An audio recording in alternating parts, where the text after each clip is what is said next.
Oh, hi there. I didn't see you there. Welcome to another edition of My Fine Hair. No, actually, I'm sorry. Welcome to Mystery Arts Inc. It's great to be back for another interview. This is our second one to date, and we're hoping to keep this going at about a two week interval, basically. Though coming up, we also do have Timon Kraus, and soon after that, we have actually Kennedy from from the Mental Underground. Oh. Oh, hi there. I didn't take my own advice. I didn't mute it. There we go. But enough about that. Today, I want to introduce one of my best friends in the art and one of the most prolific thinkers I've seen in the last 5 or 6 years of really getting into mentalism. Of course, you all know who it is. It's my good friend Fraser Parker. He's famous from things such as True Mysteries 2, his latest release, Ouija, which everyone's going absolutely bonkers over, and many other innovations that he has not even really yet put out yet, that I kind of have an idea about. But let's not keep the anticipation up any longer. So everyone, I'd like to introduce you to my good friend, Fraser Parker. Hello, everyone. Hi to all the Mystery Arts Inc. viewers. Thank you, Jacob, for having me on here. Hopefully I'll be able to answer your questions succinctly and not sort of ramble and go off on tangents like I normally do. So that's your job, Jacob, to keep me on toe. No guarantees there, man, but I'll do my best. I'd just like to add as well, I've literally just got back. I was out doing some errands, so excuse the poor dress, and this is how I sort of am dressed casually. So I know that you look very smart, Jacob. So. I wouldn't say that too much. I'm actually underneath this. I'm just in boxer shorts and socks. So, you know, that's for the ending of the show. Sorry to spoil the surprise, everybody. So, Fraser, let's go ahead and get right into this, man. We're all really excited. So today we're going to be talking about kind of some of the surface methodology. That's not really something that we'll be exposing too much of what's going on in art. It's more, as we talked about it when we were doing this, it was kind of more a small interview and talk on some of the main principles that are found in the True Mysteries approach. That's kind of based off of a lot. I mean, obviously your mentor is Kenton Knepper, and pretty much using words as a method to create astounding effects. So, first thing I'm kind of curious about here, how did this start? Where did you start at with this kind of approach? Okay, where I originally started, I was very young. I got a magic book, as I'm sure a lot of viewers, there's normally been some reason why they get into magic to start with. Mine was David Blaine, seeing him on TV. I thought that it was cool. I wanted to be just like him. And there was an interest when I was much younger, but it was only really my teenage years, when I was around 18. That's when I first discovered David Blaine and just started to look into possible methods, sort of went on magic shops and bought a few gimmicks and stuff like that. But I remember even before that, when I first picked up a magic book, I think my dad had it on the shelf, and I remember looking at the methods and thinking, I read the effect first and thought, well, that's amazing, and I felt like I was going to then be let in on these inner secrets and to be able to potentially do it for real. I mean, that's what I imagined by reading the effect, and I remember the disillusionment of turning the page and then seeing the method in its stark sort of contrast to what I imagined. So right from an early age, I was kind of disappointed. And then I got a little bit more serious into it, and I was searching out what I thought of as what would be considered like closer to real method. I didn't really know what I was looking for. That was around the time that I saw Darren Brown, and he fooled me, as I'm sure like he fooled a lot of even magicians at the time. And it seemed to be this real method. We know now that obviously there's techniques and tricks and stuff like that surrounding all of that. But at the time, it gave me this this idea that perhaps it was possible. And the closest I got to it was when I discovered my now mentor, Kenton Knepper's work, because it dealt in words and perception. And to me, that was much closer to the methods that I was envisioning. At least it just feels closer to real, because the more physical something tends to get, it seems to, in my mind, move away from what would be considered a real method. I don't know. But having said that, when I create methods as well, like you've already mentioned that it's to do with words and perception, I will still use gimmicks and classical methods, but it's all about the simplicity for me, and what I can sort of like. It's what feels okay for me to use, and it's a really personal thing as to where I draw the line. But I remember as well, much younger, where I think it was a Paul Harris effect, and I changed the handling and tried to simplify it so much that I ended up with no method, and that meant I ended up with no effect either. So I was just sat there looking at a deck of cards, unchanged, unmoved, with no slides, with no effect. But it was this sort of always striving to push it into the realms of taking it from physical into more mental methods. And I did eventually manage to do that with a few things, hence the True Mysteries work and what I'm now currently working on, where it's really the wording and how your words are perceived and how you act is perceived, essentially. So it's a bit of a long way around, but And it's interesting because I mean when I saw the release of True Mysteries, I was actually more of a later adopter, and when I finally picked it up, I was just completely mind blown by it because now that I kind of have this knowledge in my head, it gives you this freedom basically to think, okay, so I want to do this. What can I say? Can I just say things to create this effect? And you kind of work backwards once you have that end picture in mind.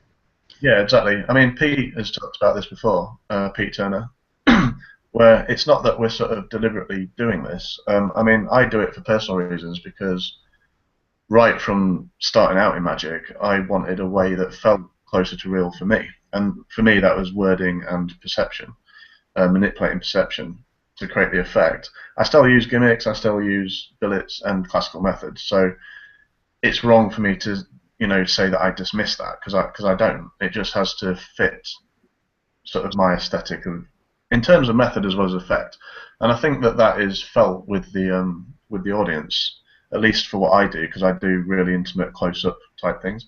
But to get back to where I originally started, Pete Turner talks about how it's not we're not just doing it deliberately. It's kind of like it's sometimes easier to shift things verbally and shift perception in the audience's mind and participants' minds with linguistics and how they perceive what's happening. It's sometimes easier to shift that as opposed to have to rely on a physical method.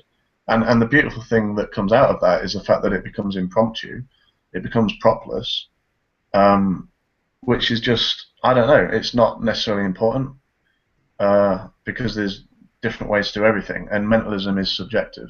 But for me personally, I prefer the propless approach. I prefer to be able to just rely on having words there and psychology to make it work. It just feels different to me, and I think it feels different for my audience when they see me perform as well. Well, for one, I mean, we've talked about this a few times, in our chats we have. It frees up it syncs with your internal script in the right way, because I mean, no matter how good you might be at your center tears, whatever, if you can say, well, what I do is I use words and other means to influence you, and then you actually go out and do it, there's a lot more relaxation on you because there's no real worry, and it frees up because you're actually telling a truth in your mind. So it's kind of like, I guess, taking kinesthesiology a little bit, where you push down the arm and someone's telling the truth and it's solid. You push down and then it's it loses its solidity when you're telling a lie. It frees you up a lot and you become a lot more, I dare I say, confident. And especially when you act as if you know.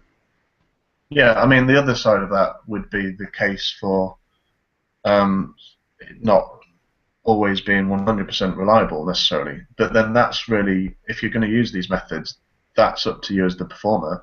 have the correct outs and to have solid things you can go into. And it really depends on the context of your performance, because I do a lot of close-up and personal stuff, so I can afford to probably fail 1 out of 6 effects. And in fact, if my set's going too perfect, I will drop that last thing on purpose, or second from last, because that can breed credibility as well. So I actually play with that percentage, and Doc Hilford talks about this as well. Is that's like that's like the free money that you're gambling with. I know that he mentioned this in one of his lectures that I saw, that you know, if you give yourself that out anyway, then it means that you can create space to create a miracle as well.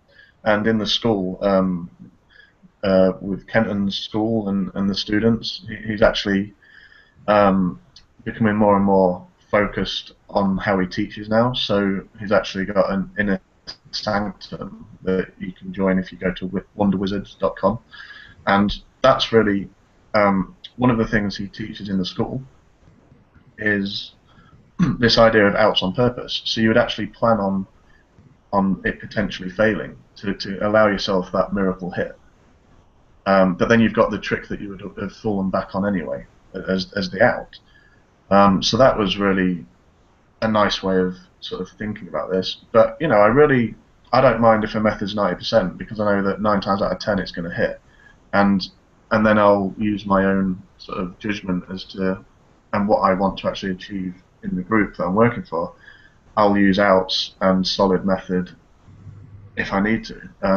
So that's the only thing that would probably put some people off this propless thing. And another thing is the idea that perhaps in the past there's been too much process with propless stuff. But I think what me, Pete, Michael Murray, Atlas, and a few others are really trying to do now is refine the ideas to the point where there isn't really, it's not going to be a problem that there's a process. The process is kind of inherent in the effect. Well, that's what it feels like with a lot of my stuff. I tend to simplify the method so much that the method and effect run side by side. They're almost on the same line, and that makes it feel more real to me, which is interesting that you mentioned the silent script, because I think that's where it all hangs together. There's a lot of things when I script stuff that doesn't, I don't necessarily explicitly state it in the script, because I try to keep it simple to start with, and almost like there's building blocks. And then if I want to flower up the script or add to it, then that's what can happen in the presentation. But a lot of the time, I kind of have that as a silent script, so it's felt by the audience or implied by the performance itself. And I think that with the true mystery stuff, which is the pseudo hypnosis stuff, I think that's what makes it work in a sense as well, is my own belief in it, but for the suggestion stuff. And it really is a case of doing that. I've had some off days where I've felt unconfident about certain method, just because I was literally having an off day, perhaps. And I would actually sabotage my own effect working because of what I was believing that it wouldn't work, you know. Mm-hmm. And it's a really interesting thing when that happens. It's kind of like psychological forces. You can sort of blow it by just not believing it's going to work. That's almost like the real mentalism in itself, in those terms. Yeah, it really is. And I've encountered the same thing. And something I don't know if did you really, I'm curious about this, because I came into True Mysteries doing a lot of like hypnosis work, like genuine hypnosis work that used, well, that being said, genuine hypnosis work uses a lot of physiological convincers and linguistics and that kind of thing too. Did you really expect so many hypnotists to take your work on? Because I know in True Mysteries 2, your co-author, Gavin, who's amazing, honestly, I want to get him for one of these too, because he's brilliant. Did you really expect so many hypnotists to take on your ideas and go, wow, this should go really well with this? Because there's there's two schools of thoughts on it. One say, no, we can't use that with real hypnosis. No, not at all. And then there's the other side that I kind of align to, which is saying these are the same things. It's just one can be set as a precursor to get another, especially most of the time. So what are some thoughts on that you've encountered since your initial release of True Mysteries? Yeah, well, originally, it's kind of, I feel like I've sort of found a back door into hypnosis, so there's no real need for induction, because it's the context itself that creates the illusion and the effect for everybody. So to me, that's what hypnosis really is. It's really um, it's sort of a shift in perception or reality. So it received great praise. Anthony Jacquin, one of my good friends, he's really well known. He's carved the way with his new sort of imagination model, I think it is, and he teaches all over the world. And he gave it a lot of praise because what we realised is that you can do what looks like the same thing, but without any induction. And I know that he's got work on his own approach as well. He actually said that this is like a third method, which was really flattering because it's kind of like its own genre. But I do need to point out though that I wouldn't have really got any of this without Kentonism and the pseudo-trance stuff that Kenton does. And that's what I find as well. A lot of the stuff that I create, being a student, this would probably make sense, but you sort of go back to old manuscripts and realize that there's like a seed of an idea. It might be one sentence, and you realize where it came from. So I really need to, give props to Kenton, and I think that he gets forgotten sometimes, and is kind of not necessarily as well known. I mean, to me he is, and to the pros he is. But this next generation, like myself and Pete Turner and students, it's nice that we can give that back to Kenton because it really does all come from him. He's set the foundation a lot of the time for this stuff. So I just like to, give props to Kenton for that. I wouldn't be where I am now in my thinking and my approach without Kenton's influence. It's as simple as that. I mean, I owe him sort of everything really. Yeah, and from my time when I met Kenton, when he was at Penguin, he's a very generous guy, but he's very particular at the same time for good reason. Yeah, he cares, and that's the important thing.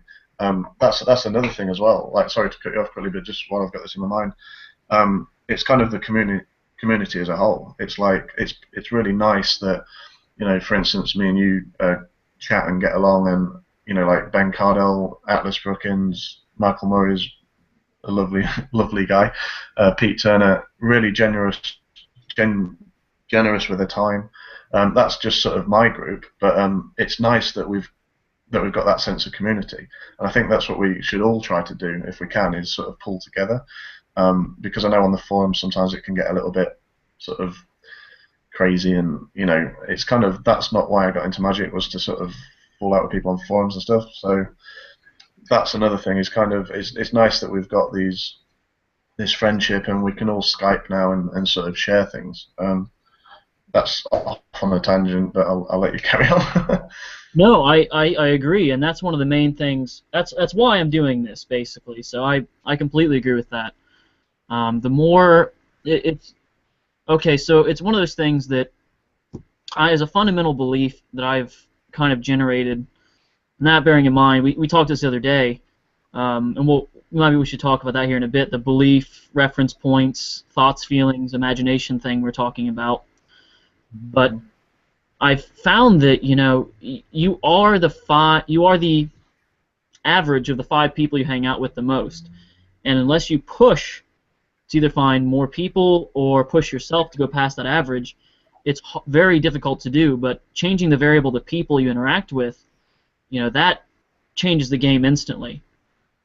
Like from the time when I started Skyping, from the time before I started Skyping you to now, and making all these friends, I've grown immensely as not just a performer, but as a person in general. And I think that's an important thing for community. To me, that's the real message, to share an experience with another human being. That's what it's all about, really. And good art does that, like music does that,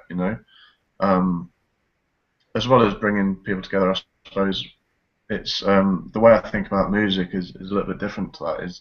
It's kind of it seems to be the art form that is the most immediate in terms of emotional reactions and meaning sometimes kind of obscure. It's like it's not spelled out, and you kind of connect with that meaning.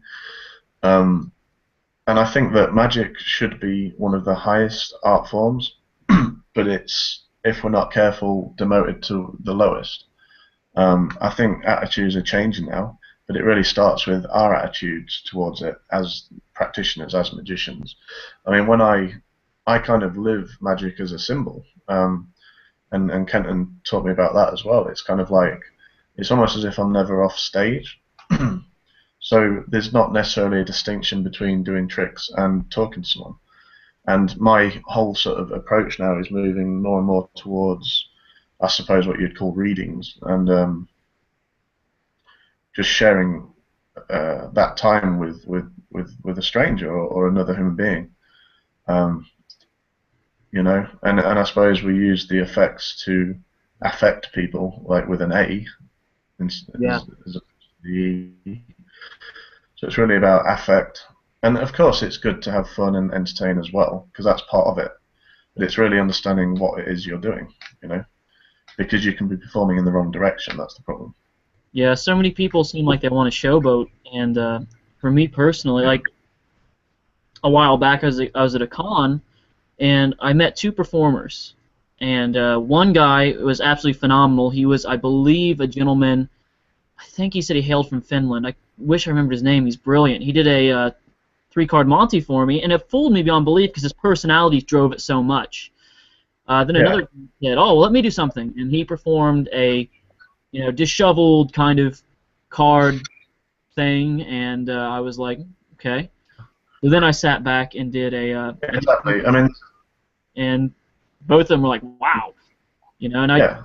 I decided to make a point in it too, trying to illustrate something to the Right. younger doing the shuffle card thing by just sitting back, and I didn't say anything else. Like, there it is, the anti-Tada Right.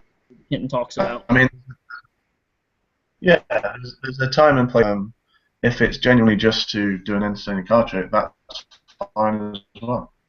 I mean, Bob Cassidy talks about you can break the rules once you know what the rules are, which is it's a strange concept and seems paradoxical, but it's kind of like, in my mind, it's okay if you just do a card trick that's fun, as long as you know that's what you're doing, because that will relate to the audience in the way that you mean it to. Kenton's got another way of kind of allowing the audience to find their own meaning. I think he talks about it in Mystery of Association and a few other larger works, but which is a beautiful concept in itself, not to actually force any meaning, but to have them find it. And that is really what music does as well, I suppose. Like, I think music can create a certain emotional atmosphere, but it still relates to you. And to me, music's the most immediate form. If I didn't have magic in my life and I was a little bit younger, I'd probably want to get into music, and I probably will still do that as a hobby later on, because it's so immediate. So now the challenge for me is to find a way of creating beautiful pieces or beautiful moments in a way that's natural as well. So my whole approach is close up and an intimate setting, and just being with a group of people, and one person out of the group each time.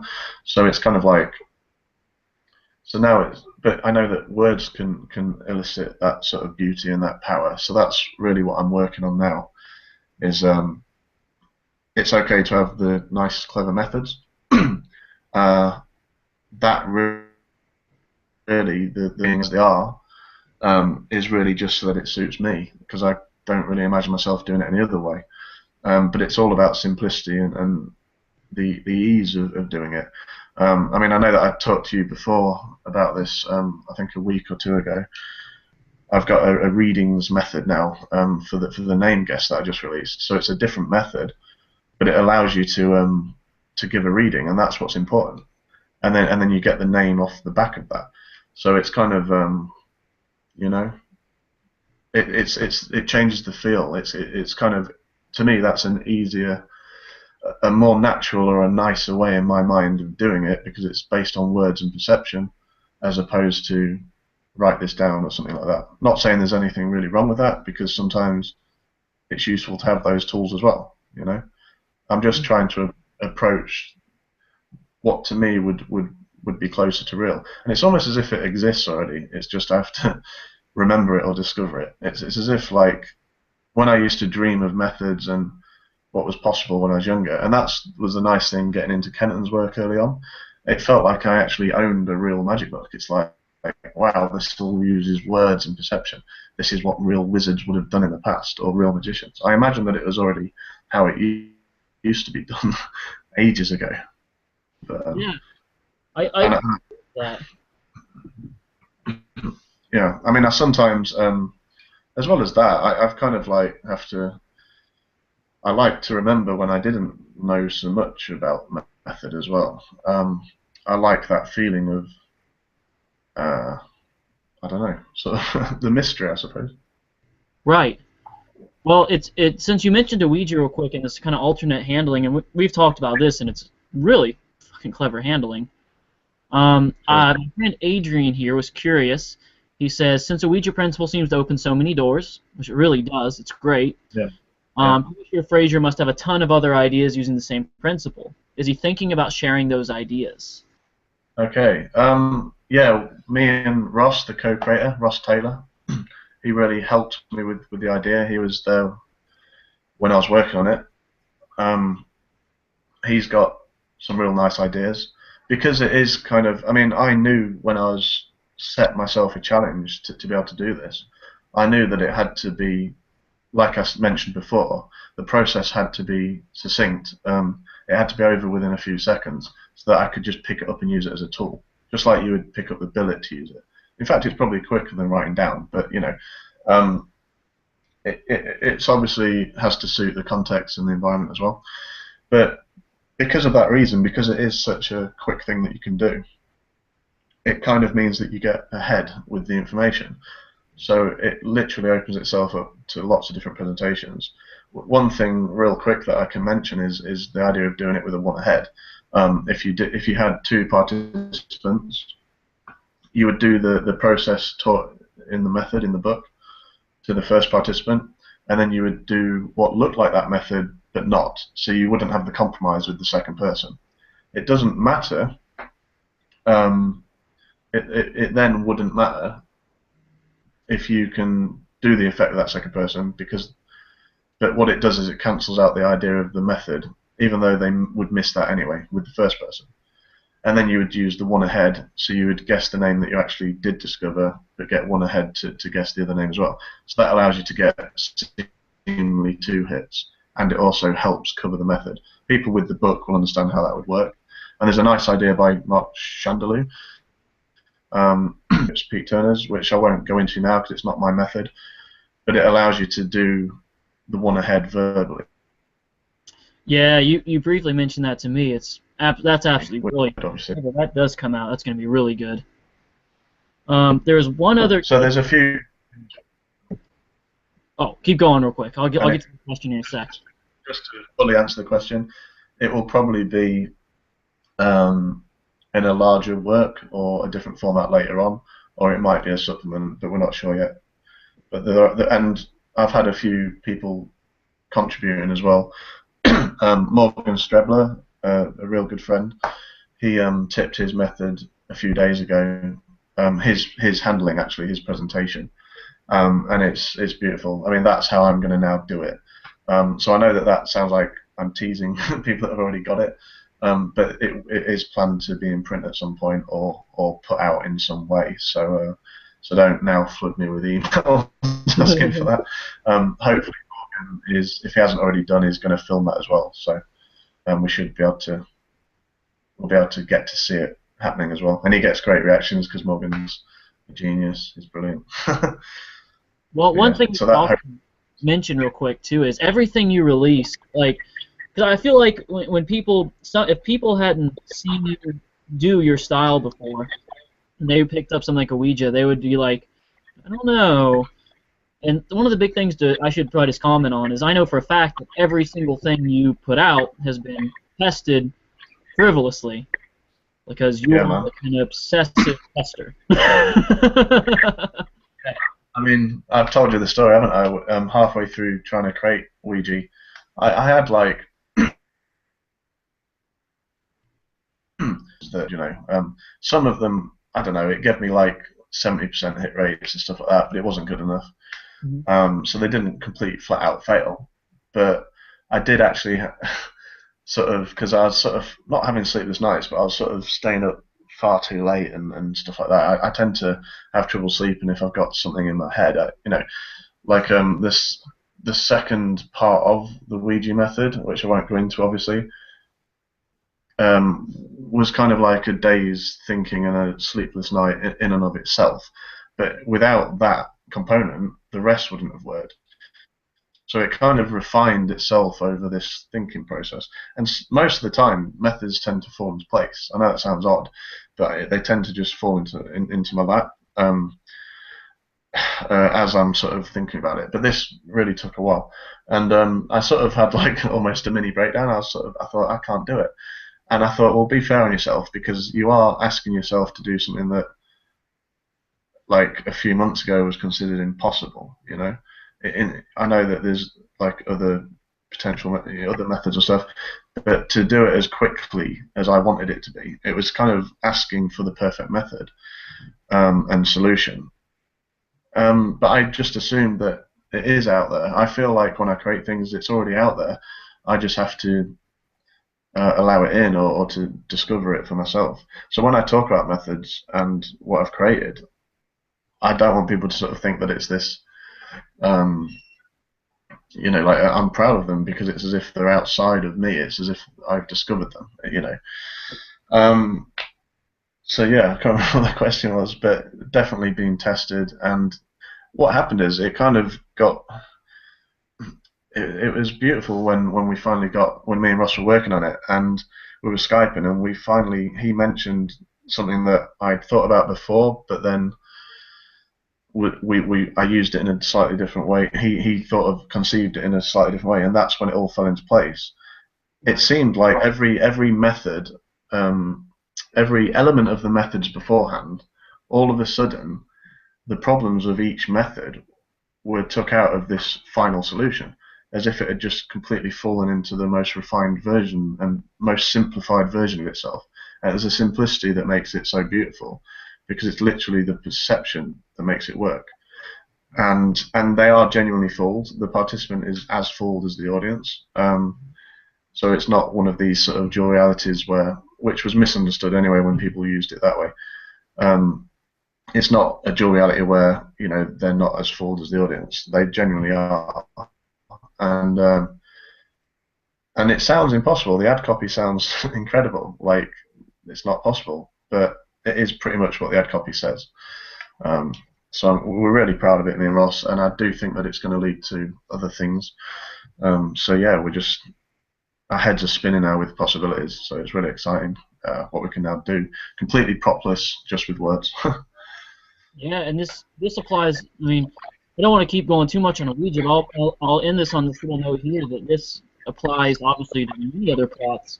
Right before we got on here, one of my thinkings was you could do this for a truth or liar. You could do this for a what was I going to say? A pin code revelation. I have what I call a social pin reveal that I've been doing with it, doing really well. And it fits in there specifically. But yeah, I mean, there's a real nice update of an Animum Force as well, which is an update of something Pete Turner's done, and it allows you to, those who know about that, it allows you to now do it with no calculator to get to a number really quickly, literally 15-20 seconds, and close up you can know the number, and it's really nice. So yeah, there's quite a lot in the actual manuscript as well. But yeah, we'll move on then, because the thing is with Ouija is it could potentially be any word guess as well. So it seems to be like the ultimate tool for me, but it's just one tool. That's what I'd like to point out. It's like it's not meant to replace other tools. It's just one tool that suits my style and close-up propless performance, essentially. Yeah, it's true, and you're a big advocate of the principles. And it really is the principles that make these things fly. Principles mean personality driven. So I had a question on here, and it's from my friend Alexander, and he's asking about stuck for the moment. And he says he's curious with other objects. He says, I would love to do with a pendulum, but I don't know if it depends on size of the object. It's easier to let a pendulum go, at least that's my guess. I don't really, I think, I'm curious if Alexander's seen the method for it, because I do stuck for the moment with everything. Cell phones, I've done with a pendulum before myself, all kinds of stuff. Yeah. I mean, when I first taught all of the True Mystery stuff, when I first started teaching the True Mystery stuff, I purposely used sort of gimmicky, sort of magic trick type presentations, because it was really important to get the actual words and principles across seemingly as a separate thing. I knew that other people would take it and use it for other things, and they have done since, you know. Like Pete Turner again, to mention him, you know, a good friend of mine. He sent me a video which I think is still private. You know, it was just really for me to show me him demoing this stuff, and he went up to some girls in a bar and got the person, one of the females to. One of the girls to be stuck to the bottle that she had in her hand, a drink, and then made her forget her name and stuff like that. So it can literally be applied to anything, and it's like you mentioned before, it's the principles that are important. Once you've got principles, you can take them into other directions, you know. The nice thing with the True Mystery stuff is that you don't need the induction, you don't need actual hypnosis. So you can kind of take the principles and tailor it into your own routines, presentations, so on and so forth. So it's really just letting your imagination run wild, almost, you know. A lot of it does come down to imagination, and if you get the spectator to imagine something is real, then it becomes real, because how they act will inform that. So it's like a feedback loop, a reality feedback loop, which is one of the principles. But yeah, I mean, I kind of don't do the True Mystery stuff anymore. I've kind of moved away from the influence aspect, because I still think it's important how you frame influence as well. It's kind of like if you were to just go up to someone and command your will over theirs, what does that really mean, you know? So perhaps you could frame it as showing the people that you perform for not to just allow other people to harbour their will, have their will over them. So it might be a demonstration to show how easy it is we can be influenced. But that's just, you know, so I haven't really got a theatrical use for it anymore, and I just don't really use it anymore. But I still use the same type of thinking in terms of method and using words and perception to achieve mind reading and other things that I do want to focus on, such as the participant using their intuition to discover things and to realize that they can rely on their instincts. It's useful to use our logical mind, but as long as we use it and it doesn't use us, and stuff like that. So it's really, I'm kind of pushing more towards the reading thing, and, you know, presentation, really. That's what I need. You know, I've got methods, but I really need to do it's really about the feel now, and what you actually want to achieve theatrically. So that's what I'm trying to work on more. Yeah, I'm in the same boat right now. I'm actually quit buying buying a lot of books and switched over to, you know, reading business books and stuff instead of magic books. And focusing more on presentations. Yeah, really does, it's a game changer. It really is. Yeah. I think what I have to do, and I've been putting it off for so long, and I've talked a good talk, you know, but I have literally been putting it off. I think it's a case of I need to sit down with myself and out or writing ideas to start with. But my creative process tends to be sitting down at a laptop and just writing and refining as I go. So what I need to do is kind of decide what it is I want to share. Or maybe it's a case of, because I'm do close up, just finding these beautiful moments that are relevant. I don't mean like self-help stuff, but kind of, you realize as well, just being a human being, that there's a lot of suffering, and I suffer as well. And I suppose I could dare to be the artist that can shed light on these things, or share that moment with my audience. Now that might be not appropriate always, because sometimes it's okay just to entertain and stuff like that. But I think every now and then you could go a little bit deeper, or you could have that silent script and that sense about you, that sense of being a real magician, whatever it means to you, which will be, I think, picked up on by the audience. And I think that's what makes you stand out as a personality that's remembered, as opposed, like Houdini is remembered. All of the greats of magic, like even David Blaine, he kind of seems to have that symbol that suits him, and he's an artist, and that's what's remembered. It's the surface, but it's actually your silent script that makes the surface appearance what it is. Right. So people remember me because they remember me as opposed to what I did. It's nice to have these impossible moments that are theatrical and that blow people's minds, and that's entertaining. But there's also a part of me that wants to dare to be the artist, because if you go back to a music analogy, you could do a real nice, on the piano, like flourish, for instance, like a scale, and make it sound really nice. But what would come across is that that's technical. And I know that there's a distinction between flourishing, perhaps, magic, and then there's even a distinction made sometimes between magic and mentalism. But I think that I don't want those distinctions, really. There's nothing wrong with flourishes, but it's about what it means to you, and how you want to relate that to your audience. So I'm not saying there's anything wrong with anything. It's just about finding my personal style, or what I want to actually do as an artist, or even don't even label it as an artist. Just label it as, if you need labels, as a human being that wants to share an experience and live my life well. And if you can help others live well as well, that's great. I mean, I don't mean to say that you would become a counsellor either, because that's potentially a special thing that can be labelled. But if you dare to be an artist, then maybe you can shed a little light on things, I don't know, or at least share their experience.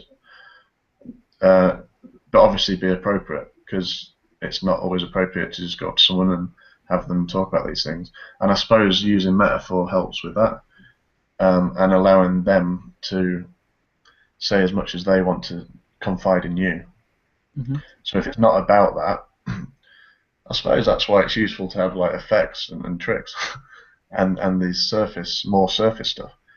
But I would rather hint that there's a deeper connection or knowing, and then if they want to speak to me, they can, Yeah. But it's really finding the balance to do that, and to still be entertaining and still have a show. But this is really a real personal thing. But that's what I'm dealing with at the moment. I've gone too far with reading sometimes. I feel I have. They loved it, and they didn't love it. I mean, too stark and too much. A few times recently that I've given readings. So I'm almost gonna hide behind method now. It's almost like I want to learn an oracle so that it doesn't feel like it's it's me so much. I don't know, because I tend to get really strong hits with just intuition. So that's an odd thing as well. It's almost like I'm gonna use method to hide behind. Like, does that make any sense at all? Oh yeah. Yeah, because I mean, you delivered a reading for me the other day, and it's Hide behind. Yeah, man. I mean, hide behind effect, not method, I suppose. right. It's kind of like that nice story that Doc Shields talks about. I think it's a novel. I can't remember exactly what it is now. but it's based on it's fictional, I think. It's a carnival gypsy sort of circus performer in the novel who can do it for real, mind reading and know these things, but he hides behind. Oh, everyone, we might have frozen. If that's the case, we will be Fraser back here in just a sec. Did you get that last bit? You paused for a little while. Oh, yeah, I think we both went on hold there. So yeah. Did you get the carnival? Yes. Circus part. Cool. Gotta love technology. So yeah, just to try and summarize my own thoughts, because I feel like I've sort of rambled a little bit. It's really about what magic means to me personally, what I want to express. That means having balance, because in a show it has to be entertaining and commercial, I suppose. Well, yeah, of course, but that doesn't mean to make compromises necessarily, in my opinion. But that's up to the artist.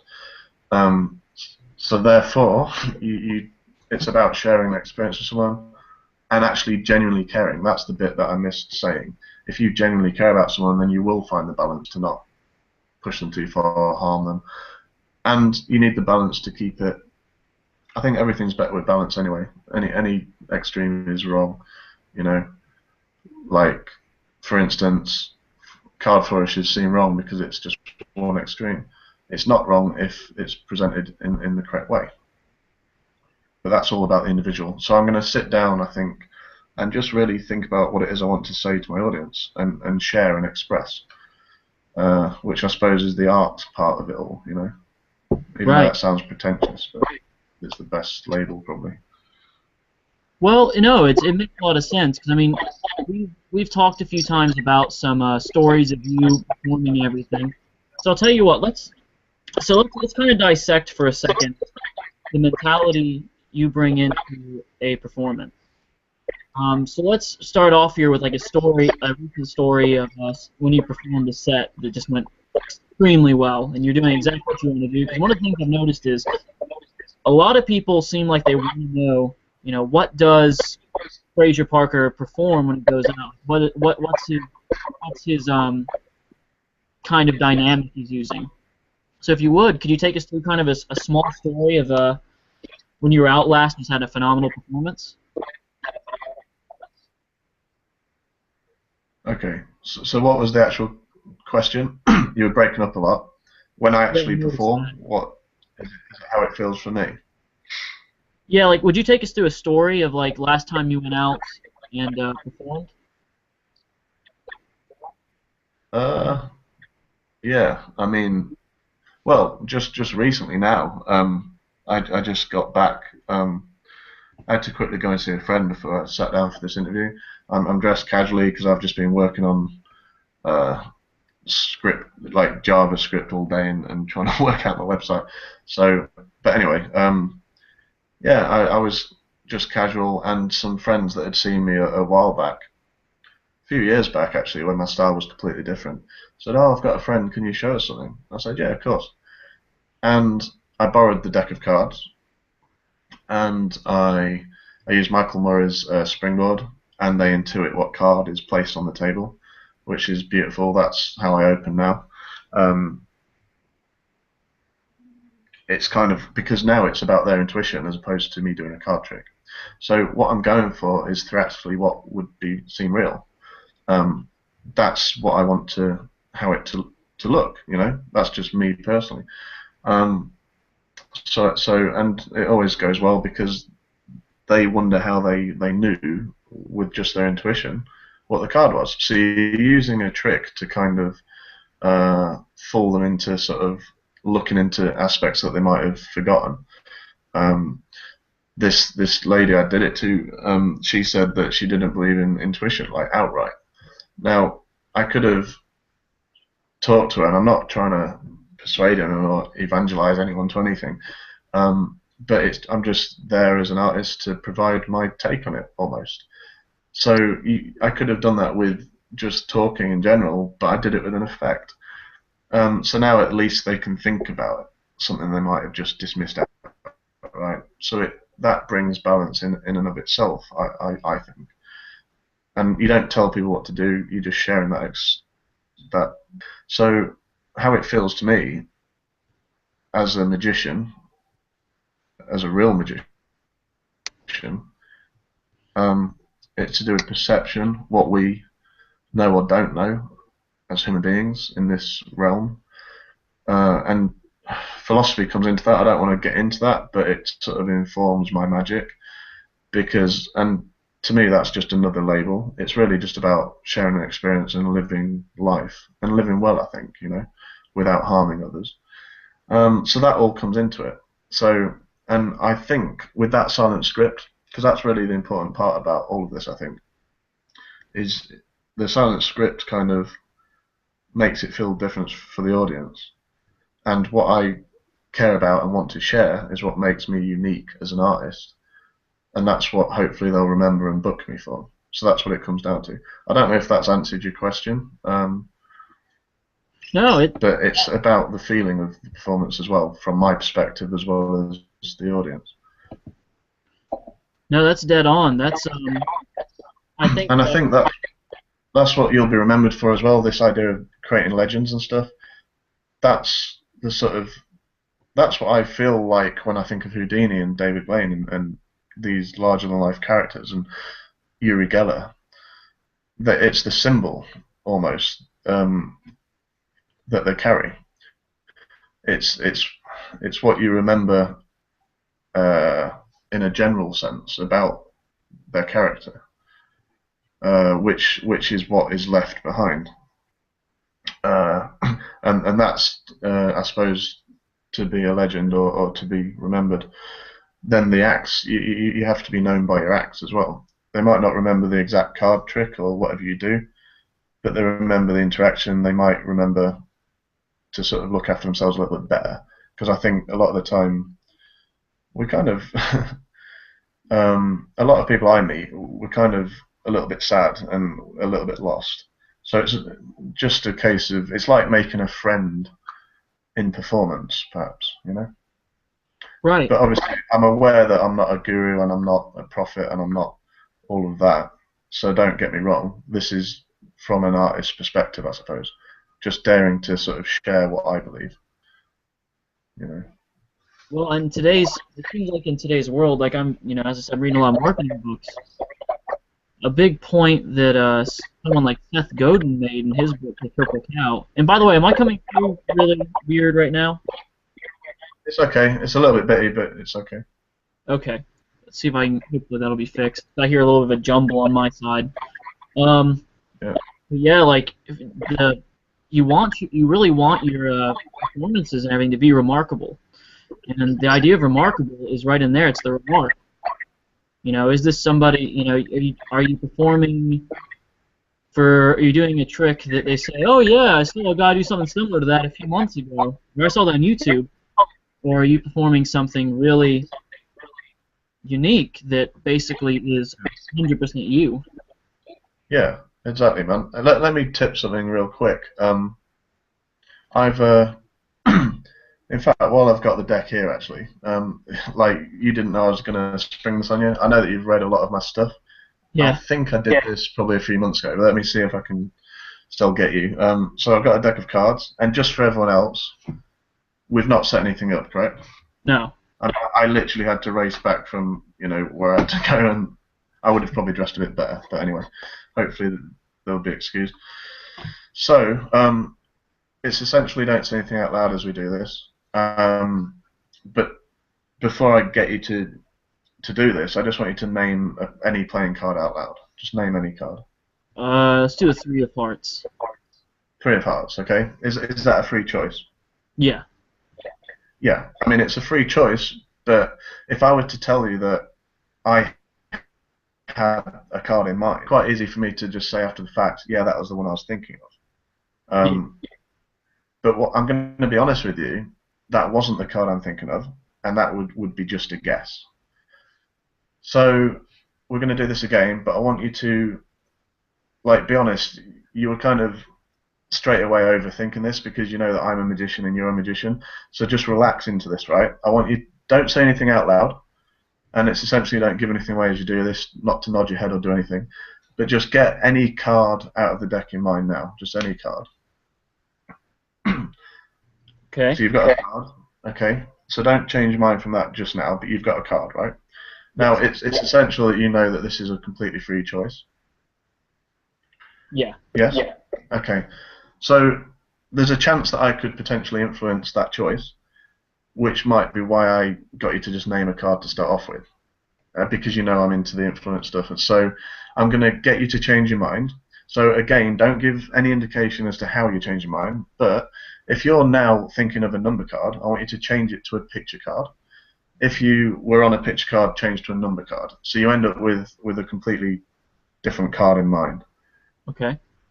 Okay, so you've got one, and that's fair, right? Because you literally started off with any card, and we always did the polarity where you just changed. So let me just take this out. And we genuinely, if you could name this card, I think I got you with this a few months back, but hopefully you've sort of forgotten, and this will still get you. I hope so too. Just name the card. Name the card that you got to, like the final card you settled on. The Jack of Spades.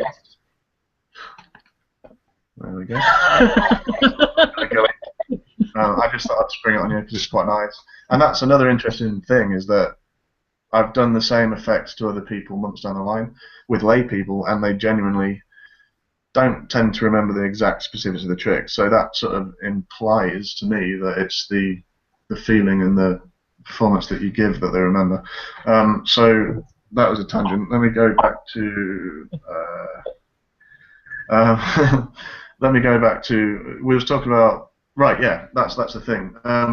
This is actually an invisible deck. So both sides. I just pulled it out and with the rough and smooth.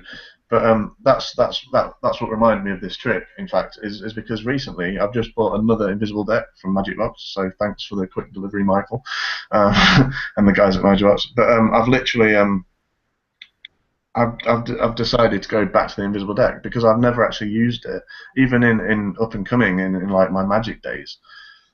I didn't really use it.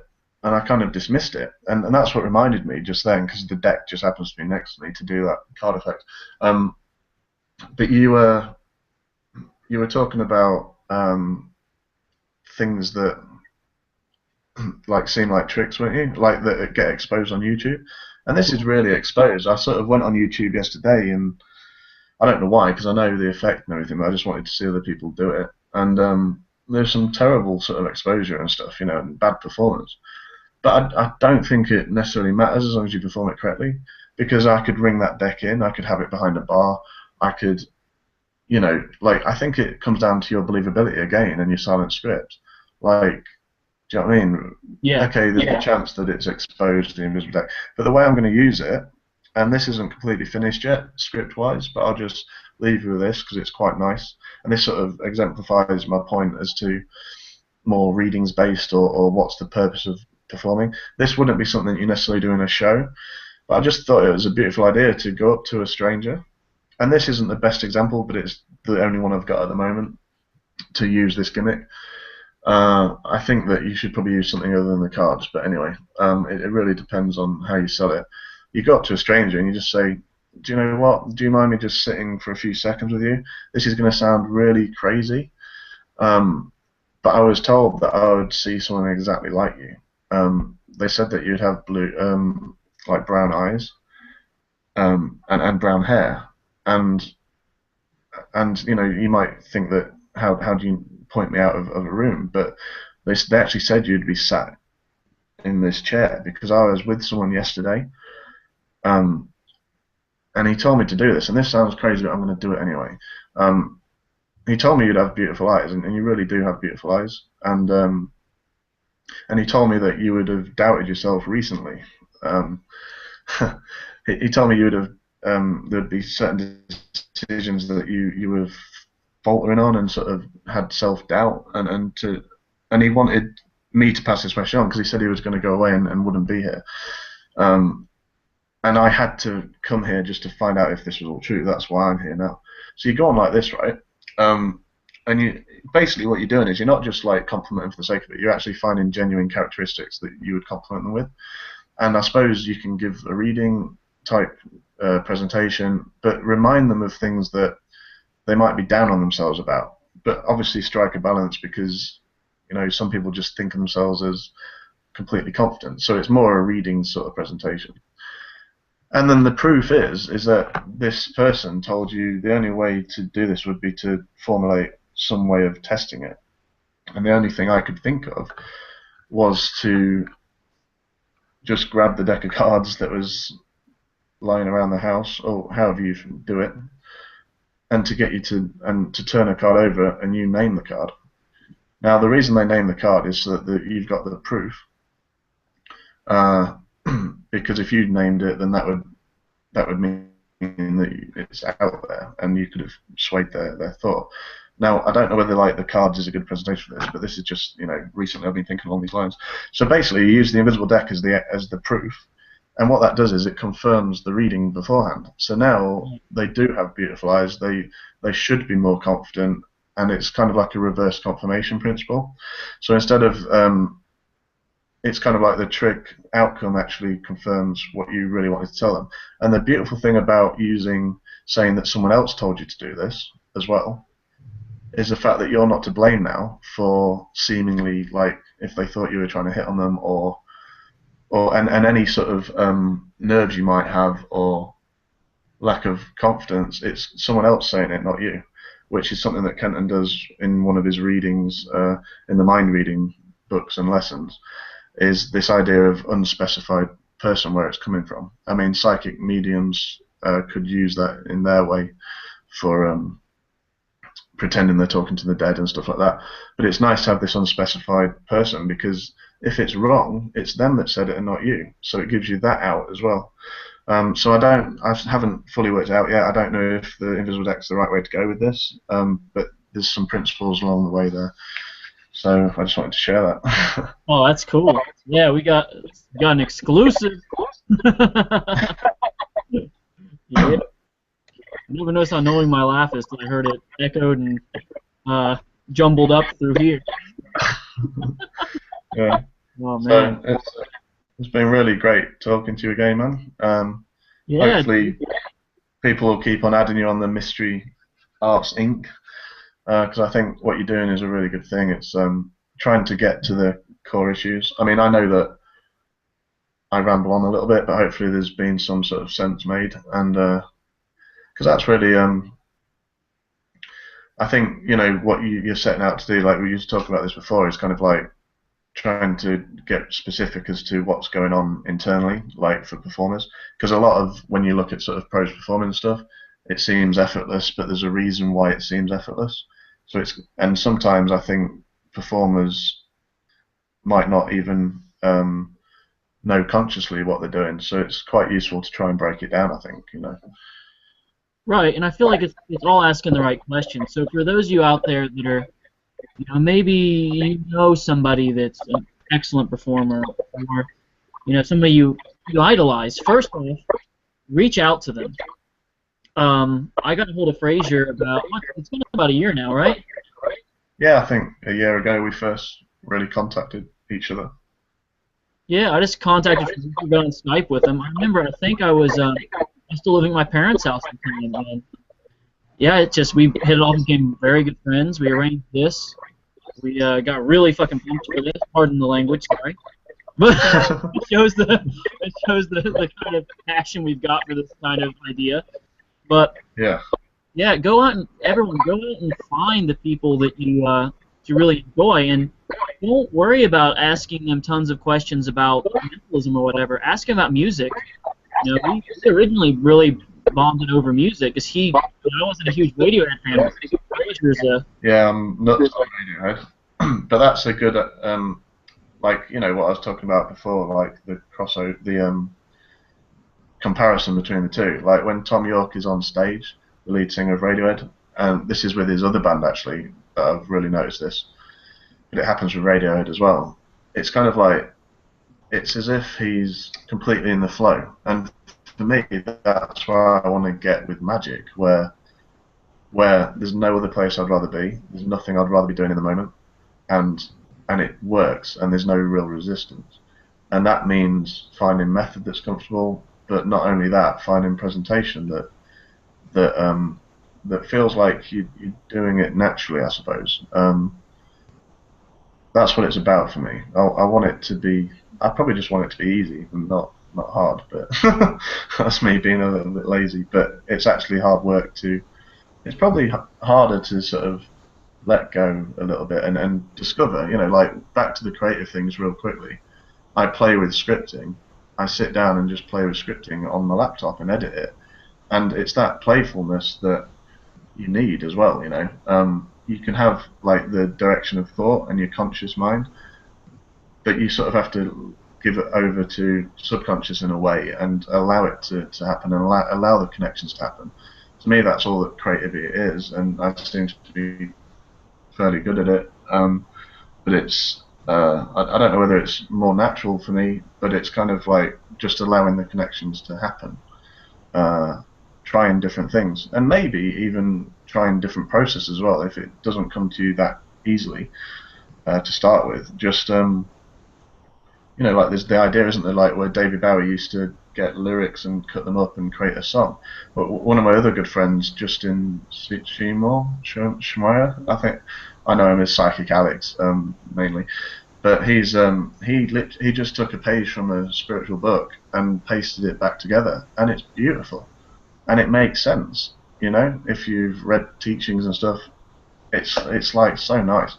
So you know, I don't know. You could even try doing that, like forcing the randomness of the connection. I think it's more natural to sort of allow it to happen. Something that I've been working on might become relevant months along down the line, you know. So I think always keep an open mind and read around the subject as well, such as listen to music, read books. And let it inform you that way, and think about what you would want to see if magic was real. I think that's, for me, it's helping others and sharing the experience, Right. as well as doing things that look completely impossible. You know, I mean that's fun. It's all right to have fun as well. Obviously, you can't be serious all the time. Well, fun is infectious. You know, that's infectious. You know, that's something that I've noticed a lot, especially something that. You know, you sit down and do card magic, and it's just like, it's just fun. Are you like this card? No, you like this card? Okay, you keep that card on. All right, perfect. You shuffle. You know? That and all, they're just fun people, and they're generous. They're fun. Yeah, I think you have to find what you're passionate about, you know, and what gets you out of bed in the morning, what turns you on, you know. The billetless, propless type methods turn me on. Pete's work turns me on massively, and it keeps me going. It's like, without Pete, I don't think I'd still be in magic. So I'd just like to say that as well, Pete Turner. So cheers, mate, for keeping me going with it all. So yeah, do you want to wrap this up? I don't want to. I know that you've got to go to something. I didn't want to. Right. Go over. Let me peruse the questions again. Let me see. We only got one from Adrian. Says what? So maybe our audio. Oh, that's the card force, perhaps. That's not going to be taught. It's something that was on the market and then got pulled because something similar was out. So I decided to give the other guy the market on that. So please don't ask me for the method. But it's something that's reliable and it works consistently. I use it in an ACAN. In fact, I did it just from the place that I came from, and it worked. So, and it's a different card. So yeah, so please don't ask for the method. I don't know whether that will be published. If it is, then it'll be, I don't know how long away, because I want to give the market to the other guy. Right. Okay. On that note, I think let me check and peruse again. We look like we're all set to go. So, before we go real quick, we were talking about possibly doing like a true mystery bundle or whatever. for some of the people on here waded through and got to the process this great information. Yeah, I mean, the earlier work I can do. I'm going to do a deal just for your viewers. True Mysteries and True Mysteries 2 PDF. I'm going to do a bundle package. So if you give me at least 24 hours, I've got to sleep in the moment, but give me 24 hours and it should be up on the website. That's Fraser Parker, spelled Fraser, Parker.co.uk. And for Ouija, you do a /Ouija.htm, or there's a bit.ly link that I sent you that I think we're going to put in the comments of this video. Yeah. So Ouija you can still get as a PDF right now. It's really, and I'm not just saying. It got my girlfriend approval, which is hard to do. So, on that note, thank you everyone so much for tuning in again. This is Jacob signing off here, and of course my good buddy Fraser. Okay, thanks again, Jacob, and to all the viewers. Mystery Arts Inc. is going to rock. I know it is. So keep up the good work. Yeah, man. Signing off, everybody. Have a good evening, and thank you for joining us wherever you are in the world.